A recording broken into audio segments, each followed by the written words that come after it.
Well, I think just about now I've seen it all. A Volkswagen Beetle convertible launching down at the boat ramp. This really is, and we've been covering the ramps for a while. This is the first time I've seen a Volkswagen Beetle, I believe, down here launching. And my man's taking extra care with this one as well. He's making sure to not get any of his tires into the water. So, I mean, you can tell my man loves his car and what he's got going on. Welcome back, guys, to the greatest show on earth, and that is the Miami Boat Ramps channel. I am your host, Broncos Guru, in collaboration with our good friend Wavy Boats, and it's another Wavy Guru Productions back down here at the ramp. And as mentioned, we are back down at 79th. And my man's not going to have any issues getting this off, which is a little surprising because he didn't have the trailer drop very deep. And I guess I'm just used to Boynton. It seems like everybody struggles to get their skis off the trailer over at Boynton. And our man's even got a line out, which is pretty strange for 79th at, with the jet ski. It seems like everybody just puts them up on the concrete and just lets them sit there. But our guy's going to tie this one off, and, well, he's just going to go the opposite. Instead of letting it bang on the ramp, he's going to go ahead and let it bang on the concrete underneath the ramp, especially as the boats come by and weight kicks up. And, yeah, that one, you're probably going to have some pretty good scuffs from leaving that there, bro. And here comes our crew in to approach the dock, and it looks like our captain's looking at number 2, but there's another boat there and probably not quite enough room for him really to get in over there.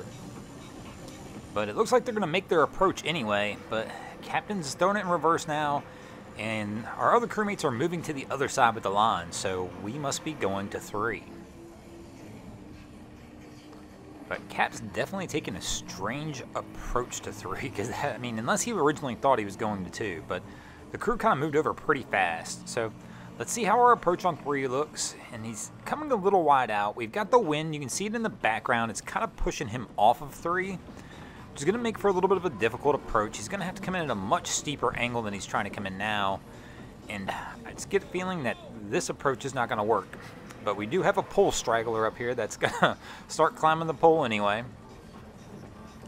And our guy, so we're backing in. Right here, you possibly, I got to imagine, could make a toss to one of those poles, but we're just going to let us slide out and probably try and reapproach this. I mean, it's definitely going to be a difficult one with the wind and current kind of pulling off of 3. It's going to be a struggle. He's going to have to get that bow in and come in sharp on that bow. And it looks like our crew member up here is moving back to the other side again. So in the bow, it looks like she's setting back up to go back to 2. But our captain's still eyeballing 3, and there's definitely some confusion. Oh, she's a little frustrated now. Now she realizes they're going back to 3, and she's going to readjust one more time.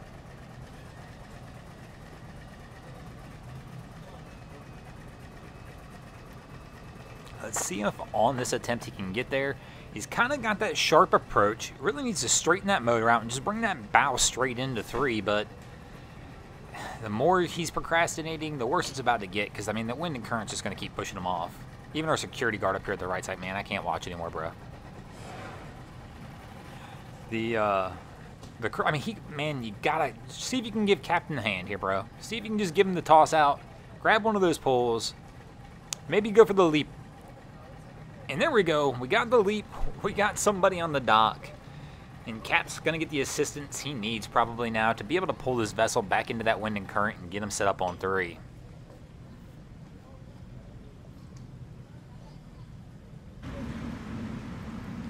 And here comes our crew approaching 5. And we already know the odd docks are going to be a little bit difficult today. The wind and current's just kind of pushing everybody off of them, and it's made for some strange approaches to the dock today. But our captain here kind of has the right approach. I mean, he's coming in. You can't come in any steeper than this. I mean, he's coming in bow first, straight at 5, just giving her all he's got. But he's kind of missed, and his crewmate can't quite hang on. Oh, and they're going to do a little rub on the rails there. That one's probably going to leave a mark. But he just missed a little bit to the side, and his assistant up front just could not get a hold of the pole. So now we're going to continue this in. He's still coming in pretty sharp and pretty heavy, but he's just outside the dock now. So he's got a boat in front of him, and it looks like he's trying to keep the pace and distance away from that vessel, but you're going to have to call it a little closer in on this one, big guy. And our cap's backing out again, so I'm assuming we're going to start looking at another approach.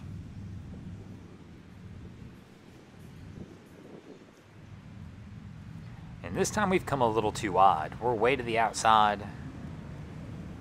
And oh, he's backing out again. You can tell by how throttle happy the captain's kind of getting. He's starting to get a little frustrated.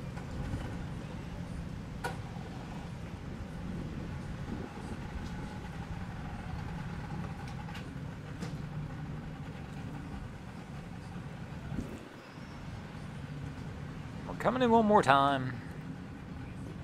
And let's see if our assistant can get a toss out and maybe get a line on one of these poles. No, and Captain he's backing out already. He just doesn't like something about the approach.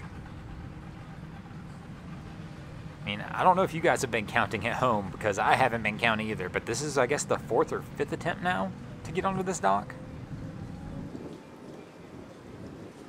And Cap's going to back way out on this one.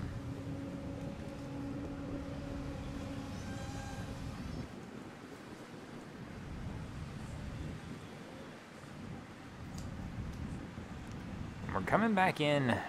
Are we giving up on 5? And maybe looking and eyeballing at another dock? Maybe we're just taking the slow roll approach of looking around just to see if there's another option. Because 5 and him are not getting along. And it looks like the only other option's 3, and I've got a feeling 3's not going to suit him any better than 5 is.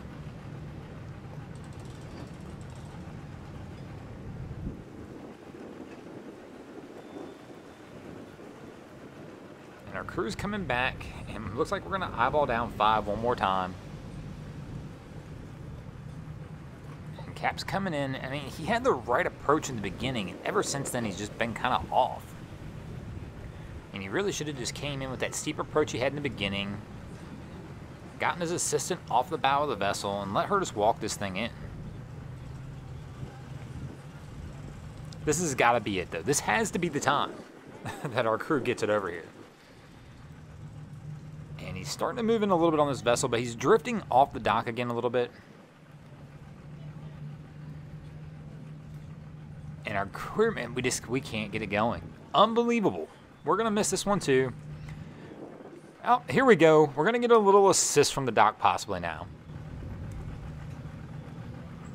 My man's like, just toss this line up here. I'll walk you guys in.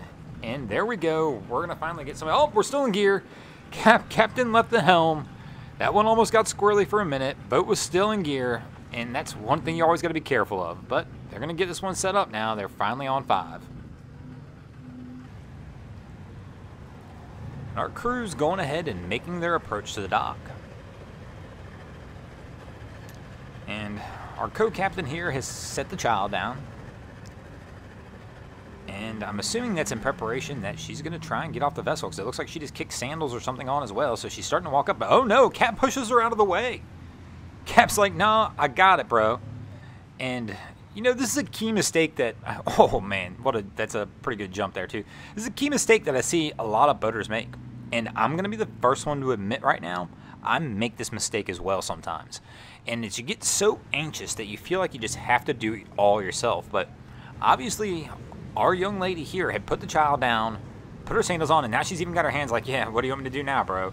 Like, she was planning on getting off this boat and walking this up and letting him kind of take care of everything else. But what happens is sometimes we make the big mistake of just wanting to rush and do it all ourselves when, you know, obviously she was ready to go and was ready to assist, and he probably should have just let her do that. And if that was what she was going to try and do, that's probably what she wanted to do. So now she's stuck on the boat not doing what she wants to do, which is trying to find, I guess, whatever this is to be used as a line.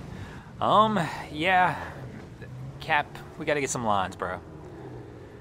I don't know what it is about 79th and ratchet straps, but everybody wanting to use ratchet straps as lines down here, but to each their own on what kind of equipment they use. And our girl still looks a little frustrated that she kind of got trumped on this one. And, you know, once again, as a captain, just remember sometimes you got people out on the boat who want to assist. And, you know, when we can let them assist, it's going to hopefully make our lives a little bit easier. But It appears this crew is going to take this ratchet strap, tie this thing up, and hopefully get out of here, and we're going to go ahead and get out of here as well. Thanks for watching. I hope you enjoyed this episode of Miami Boat Ramps. If you did, please check out our other content. We have Wavy Boats, who does a bunch of great things down at Haulover Inlet. My channel, Broncos Guru, we do some great comedy boating videos over there as well. And of course, we've got Boats vs. Haulover, where man and machine take on Mother Nature down at Haulover Inlet, Miami, Florida. And if you guys haven't already, go ahead and drop an anchor on the subscribe button here.